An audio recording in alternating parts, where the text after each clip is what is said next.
في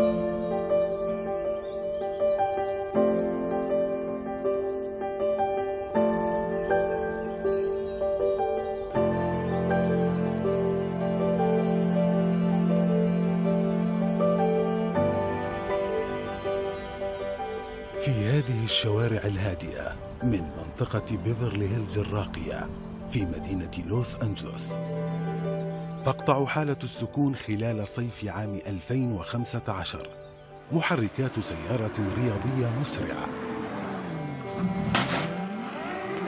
بعد بلاغ من سكان الحي. دخلت الشرطة في مطاردة مع السيارة المخالفة التي تبين لاحقاً أن قائدها مواطن قطري من أسرة آل ثاني، وهو أحد إخوة حاكم قطر.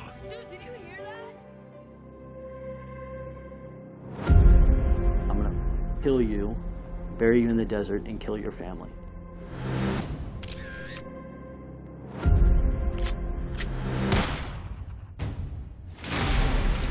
I knew that I needed to escape the country, not just the compound.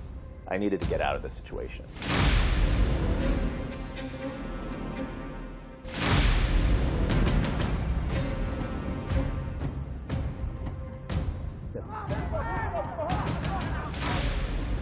عام 2009 دخلت الدوحة معترك تحسين صورتها الذهنية أمام العالم عبر بوابة الرياضة.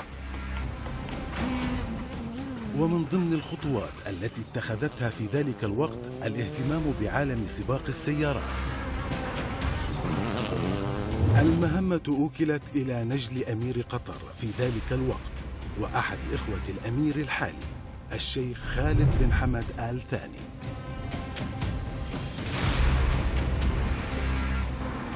مخالفة القوانين الأمريكية مضمار آخر سلكه خالد، فبعد ملاحقة الشرطة له في سبتمبر 2015 لتهديده سلامة سكان منطقة بيفرلي هيلز، لجأ للكذب ليهرب من العدالة ويعود إلى الدوحة. The Beverly Hills Police Department says the owner of that Ferrari is Qatar national Sheikh Khalid Hamad Al Thani. This morning, the State Department told investigators Al Thani has left the country. The other big news today has to do with diplomatic immunity. It's against the federal law for someone to claim diplomatic immunity when they don't have it. So we're looking at that, and then we're also looking at the reckless driving. What we need to do is complete that investigation. كانت هذه بداية تعرف الأمريكيين على شقيق أمير قطر الذي سيصبح لاحقا حديث الكثيرين منهم. فبعد أن كانت وظيفته إصلاح صورة الدوحة لدى المواطن الأمريكي والأوروبي من خلال رياضة سباق السيارات، ستصبح صورته مرتبطة بمشاهد العنف والتعذيب والقتل.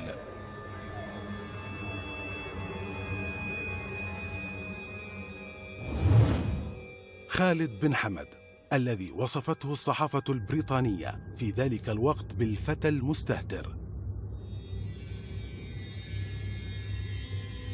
Sheikh Khalid embodies the corruption of his entire family. He's a 36-year-old individual who claims to own a major holding company, including defense company activities, yet is much better known for his playboy activities, for racing, and for getting into all sorts of legal shenanigans. Now, how does that image transfer into professional running of a major company and of defense operations? That is highly unlikely. Whatever he is doing, it's not running the company. He is misrepresenting himself in that capacity. He is enriching himself at the expense of something else. What that company is actually doing is completely unknown and should be investigated if we want to get to the bottom of how our Qataris actually run their operations. صراع على السلطة بين الإخوة، برقية لويكيليكس يعود تاريخها للعام 2012، كشفت حجم التصدع الذي ضرب أبناء حمد بعدما تخطى الأب أكبر نجليه مشعل وفهد لمنصب ولاية العهد ليعين ابنه الثالث جاسم وليا للعهد عام 1996. ما أصاب مشعل وفهد بالاستياء. وعقب مرور 7 أعوام على ممارسة جاسم مهام ولاية العهد، بدأ يتطلع لمزيد من السلطات كتلك التي تمتع بها حمد بن خليفة حين كان في موضعه قبل أن ينقلب على والده عام 1995. البرقية أشارت إلى أن طموح الابن أثار حفيظة حمد، ما دفعه لتنحيته في العام 2003 ليحضر ابنه الرابع تميم من اللجنة الأولمبية للديوان الأميري. وسط الصراع المتوارث على كرسي الحكم، كان خالد بن حمد منشغلاً بجرائم تطارده داخل محاكم الولايات المتحدة.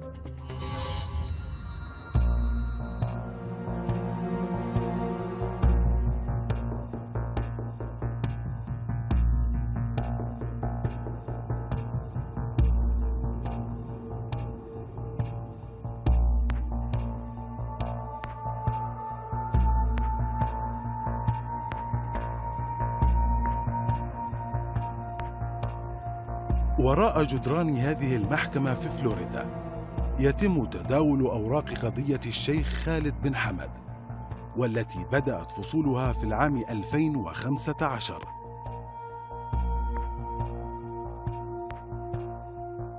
Unfortunately, that's just the tip of the iceberg, and the story does not end there.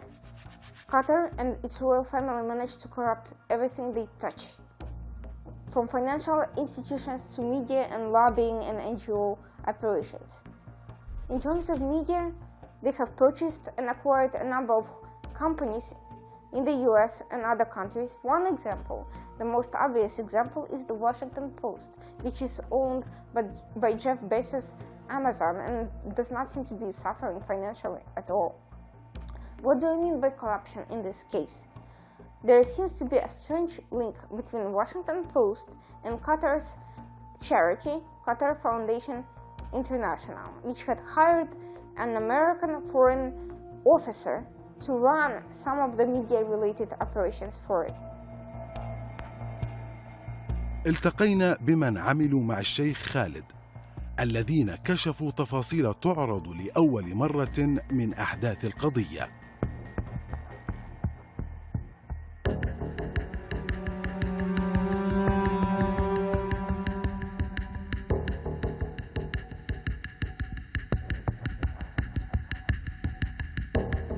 We ended up getting basically that company moving, and then he had the LaFerrari incident in 2015. He went dark on me for about a year. I didn't hear from him at all for a year. Later I found out the reason why. He was basically summoned to come back home because of the LaFerrari incident in Beverly Hills. Shortly into that, providing security services for him and his family. I had a team of guys out there. When I first got out there, you do your normal evaluation of security protocols, personnel, who's there, any viable threats, your normal threat and vulnerability assessments on both him, his family, as well as the rest of the entourage. So he worked for him in a personal security capacity, and he worked for him here and in Qatar. And during his employment, there was various trips taken. He accompanied Sheikh Khaled around the United States, London, Qatar.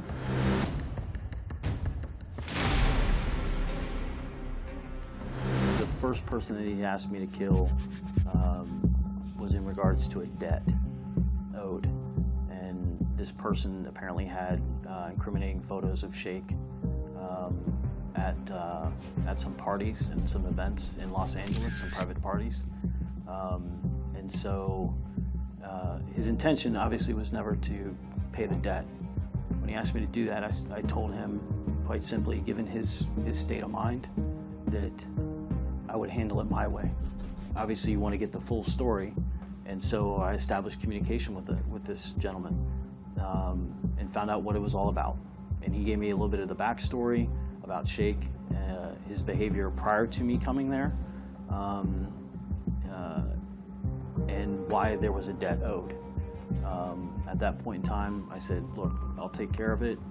I'll make arrangements to get you paid, and then we should be good after that. And sure enough, that's what happened.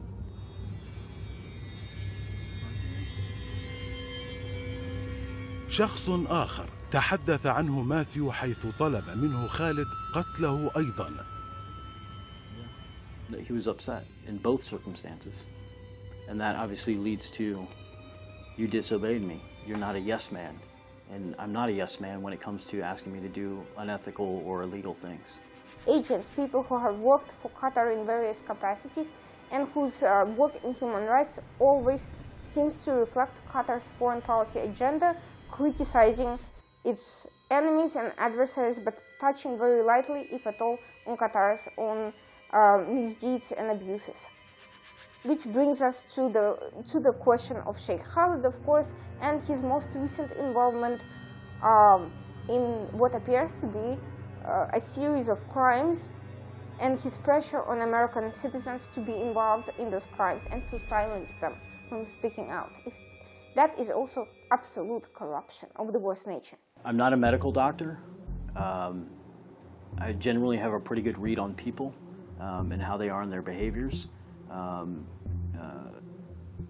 He needs psychological help.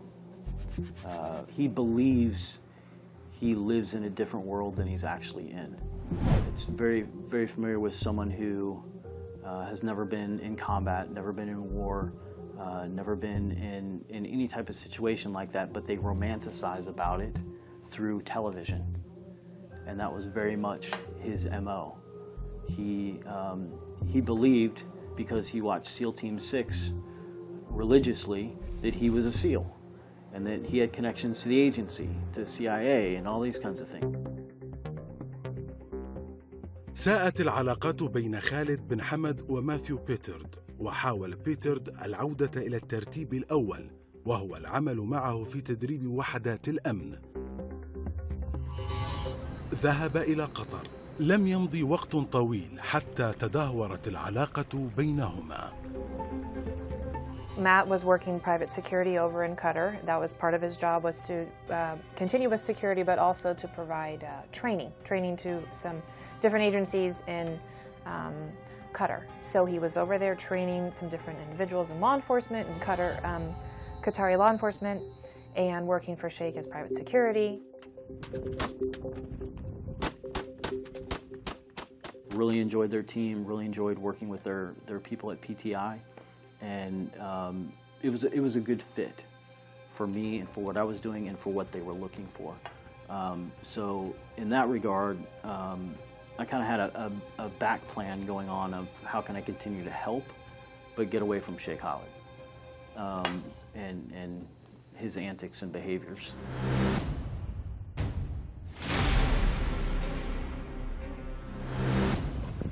في العاصمة القطرية الدوحة، تفاجأ ماثيو بيترد بأن مواطناً أمريكياً آخر كان يعاني الاحتجاز والإيذاء النفسي.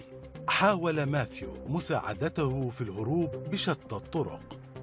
He received a phone call requesting his assistance at the Majlis, a private home of Sheikh. And he was told there was an American being held against his will and that they were the only person that knew that could potentially assist. And so Matt was asked to help and did help move this person from the property and then throughout Doha until he was safely removed from the actual country. It was a very dangerous situation. He's alleging that there was threats made to his life. This individual that he helped was jailed twice at Sheikh's request. Matt Petard had to himself go to the jail, obviously do a welfare status check on this American citizen, engage with various our government agencies to assist, and then he himself was sought after by Sheikh Khalid and his employees. Sheikh initially tried to get in communication. When he was unable to locate us, he got in communication with the other American. The other American, again, trying to see the good in something, whether it was by use the term willful force. He went willingly or by force, got back into Sheikh's vehicle and ended up back at the palace. That's when things escalated even further. And he believed that he was going to be killed. I got a phone call from another person inside the compound who was hiding out in the bathroom and whispering, "Matt, you need to help him. I don't know what they're going to do to him." At that point in time, Shaqiq had already confiscated his other American cell phones previous to that, and saw that I had been communicating with him and that basically I was helping him.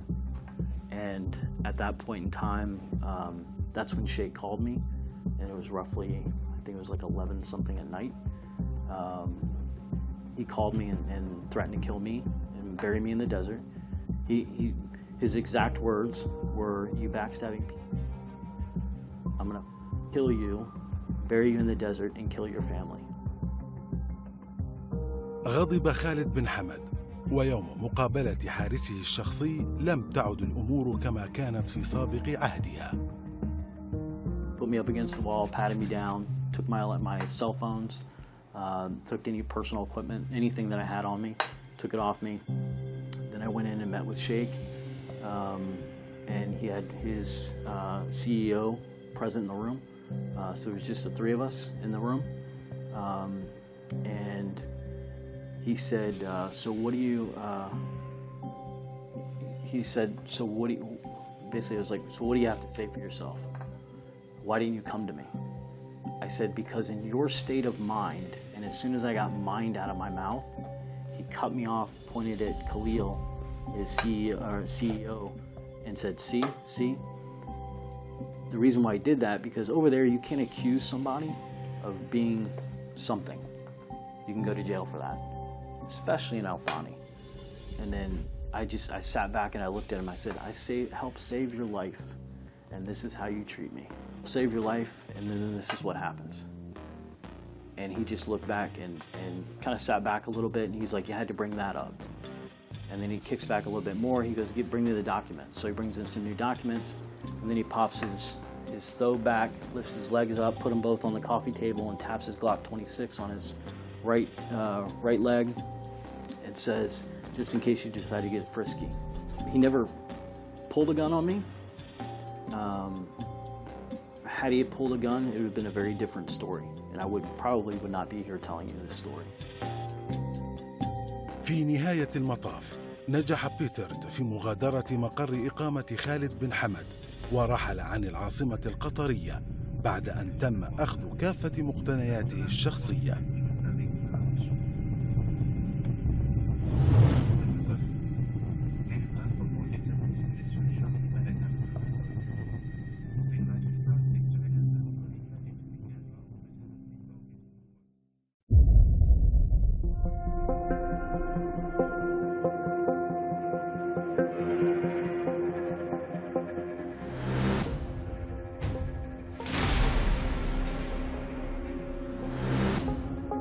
قضية ثانية تورط فيها نجل أمير قطر السابق، هذه المرة مع أقرب الأشخاص له، مسعفه الخاص.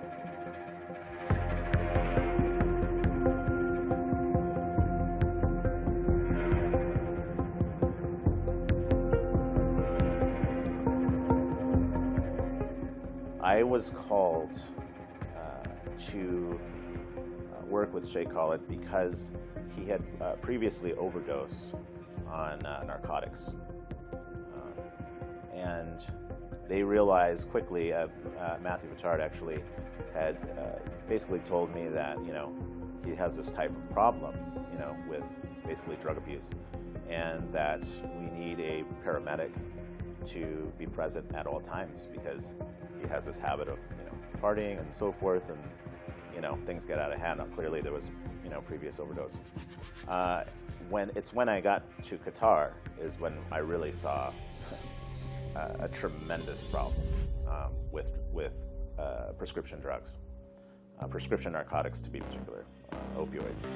He would basically wake up, in the morning, and I would see he tried to kind of keep it covert. I wasn't the one dispensing those medications, but he always had a pack with those types of prescription narcotics, and I would see him take those pills and so forth, and then see his state of mind change into someone that exhibited basically signs of narcotic use, slurred speech. his actions. He wasn't you know, himself, you know, after the use of the drugs. And I can basically see through my experience that he was maintaining this type of high. He worked for Shaqiq here in the United States and then in Doha as well. And he was working in a capacity of a paramedic, so he cared for Shaqiq's medical needs. And he alleges that he had to request permission to essentially do anything, including to leave. He's an employee, so he's, you know, this is a country where you should be able to move freely. There was many times where I had to place a pulse oximeter, which is a medical device that I had at the time and brought to Qatar, to make sure there was enough oxygen in his blood while he was passed out, because now you have the determination is this person sleeping, or did they pass out and, you know, because of the actual drugs, which was the case a lot of the times. But he had firm instructions: make sure that I am safe if I am sleeping, and make sure that it's basically not because he's ceasing to breathe and so forth. This particular backpack, I carried a little bit of medical supplies for first responder type situations, medical dressings, trauma, if anything were to happen, car accident, gunshot, that type of thing. I carry that stuff in here, as well as some of his personal effects, everything, passports, IDs, cell phone information, electronic. The only thing that was left in here was pretty much one of the secondary. What's that? This is Narcan. This one's expired because it was issued at the same time, and this was when they were actually prescription, so you had to get a prescription for these. But this is like the one that we had to push on him to revive him. And so this is just one of them that's left that I still had. There was other things like tissues. Was he injecting himself? Not to my knowledge. I never saw him inject himself. Not to my knowledge. Now, when you said that there was this incident and you resuscitated him. Correct. What was that? It was an opioid overdose. I don't know what drugs he was actually using, what he was currently on. I just know the end result was an overdose from opioids. Whether they were pills or some other form, I'm not sure exactly what, but this is what's used to typically counter an opioid, which a heroin. فرض السيطرة على من حوله سمة غلبت على خالد بن حمد شقيق حاكم قطر، فقد كان يحتجز العاملين لديه لشهور طويلة. Even sometimes when I would get off, say, 20 hours. Sometimes 4 hours, someone would knock into my door, because where I stayed was right below his room. Literally the second story, he was on the third story. The servants from his, majlis would come down and knock on the door, wake up from sleep. Shaqiq needs you. And then I'd go back and Shaqiq, what's going on? Nothing, sit here. That's it. And I would be with him sometimes for another 10, 12 hours. وبعد إلحاح متكرر من قبل ماثيو، وافق خالد بن حمد في النهاية له على مغادرة القصر. لكن عند وصوله إلى باب الخروج كانت المفاجأة. He was very reluctant to allow me to leave. And by the time I had gotten down to the gate where the guard was, the Amiri guard rather, he says, "You're not going." Shaqiq says, "You're not leaving." And I said, "Or what? I can't leave? He just told me I can leave." He says, Shaqiq says, "Change his mind, I'm not going." And I said, I'm an American. Like, you can't keep me here against my will. This wasn't part of any type of agreement that was made. And he just continued to deliberate, and very firmly, and the soldier was armed, so it was very intimidating, because he's of course carrying a firearm and responsible for the security of that compound, and saying, "You're not going." One of the other, I guess you would call it chief butler, or basically is kind of in charge of Shaqiq Khalid's servants, was present also, and basically agreeing, you can't go anywhere. He says you're not leaving, and so forth. To the side of where the basically the guard house or whatever that is next to the gate. There's a 5.5 foot like kind of wrought iron, fence. So this is where between that and the actual wall is where they keep the security guard, or a security dog rather. So I had just, after about 20 minutes of deliberation with the guard, realizing that there's no way he's going to allow me to leave, I decided to leave on my own. So I ran off. The guard, I was in better shape at that time. The guard was in not so good of shape. I knew that I can outrun him and I can probably climb faster than he can. So I hurtled over the 5.5 foot fence, about so, it was about eye level. And I used the dog kennel to, where it kept the security dog, got on top of there and got on top of the perimeter wall and jumped off. And when I had jumped off the perimeter wall, instant pain on the right side of my body, collapsed on the floor. I was unsuccessful, clearly, shattered my right foot. And that's when the guard had made his way around through the front of the gate, along with the other staff member. And they gotten a hold of me and dragged me back into my quarters and put me, back there.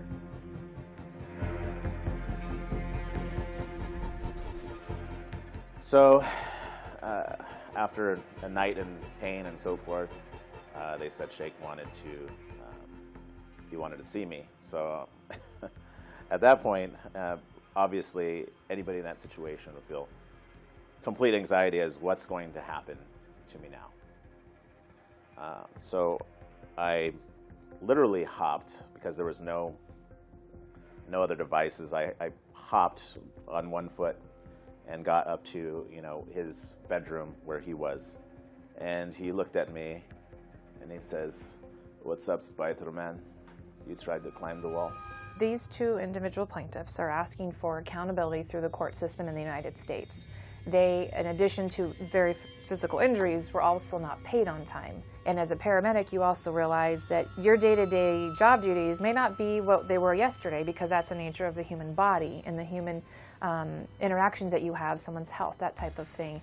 So these two gentlemen were employed in a capacity where a little bit of flux in their job duties, but it would never, should have, and could never rise to the level where you're being held against your will in a foreign country, and then someone is chasing after you and telling you if you don't turn somebody over that you're a fellow American, that you're helping be removed from the country in a safe manner, that if you don't turn another person over, that you're going to be killed.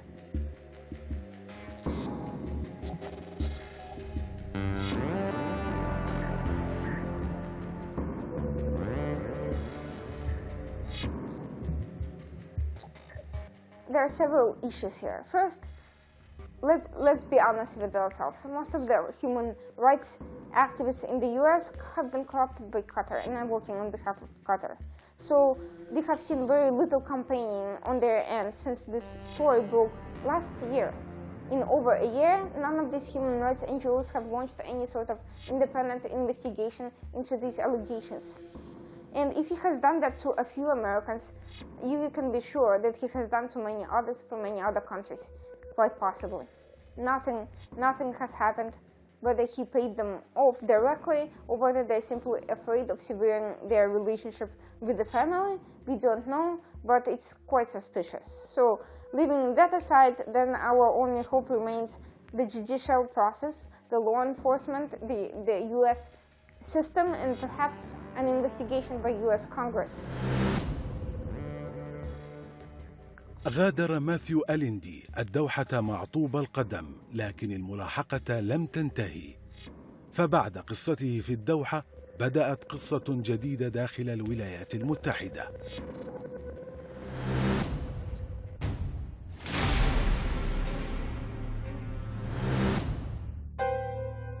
بعد عودة المسعف الخاص لخالد بن حمد إلى لوس أنجلوس، فوجئ بتعرض صديقته أبي هان للاغتصاب في 21 من فبراير 2020. وفقاً لما أوردته صحيفة ديلي ميل البريطانية، متهما شقيق حاكم قطر بالتحريض على الاعتداء على صديقته وتركها بين الحياة والموت. We filed in the Middle District of Florida, and we filed at the time. Sheikh Khalid was a plaintiff in his individual capacity, and then he had a few of his companies that were also a part of the lawsuit. After the lawsuit was filed and made public, various individuals came forward that had worked for Sheikh and his companies.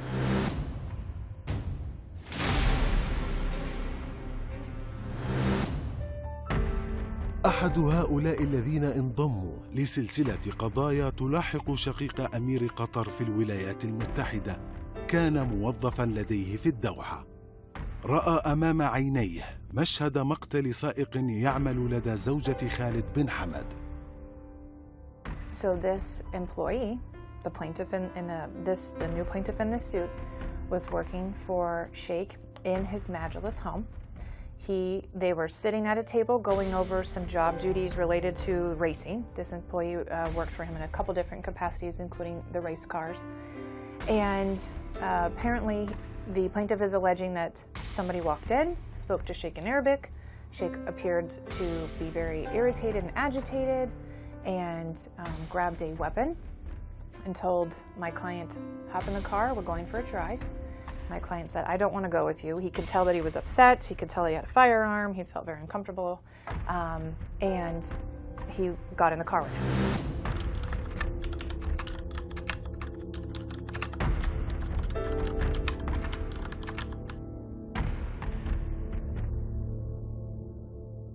The guards and Sheikh physically punch and assault this man in front of him. And this man was speaking in Arabic and English, the man that was being assaulted, and the plaintiffs allege that he was telling Sheikh, stop, please stop, I'm so sorry. He was bleeding from his body, his head, and obviously 3 grown men attempting to assault someone. He appeared to the plaintiff to be completely battered. And then the plaintiff alleges that Sheikh pulled out a gun, a small arm, a pistol, and turned around and handed it to my client, the plaintiff, and told him, shoot him. And my client looked at the gun and looked at the man and looked at Sheikh and said, I'm not shooting him. I think he's learned his lesson, and handed the gun back. And then some very serious allegations that my client is making is that he was then killed.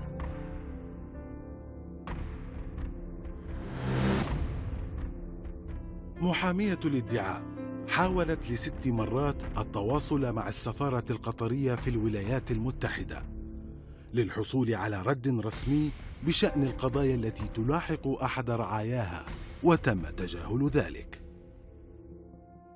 I don't know if betrayed is the right word, but when you put your faith in somebody to look after your safety and well-being and their family, which is very important, and then you turn around and ask me to take somebody else's life, it's not an honorable thing. He needed to know that he has control over you, and basically has dominated you. I've learned that from being at his side. That's his behavior.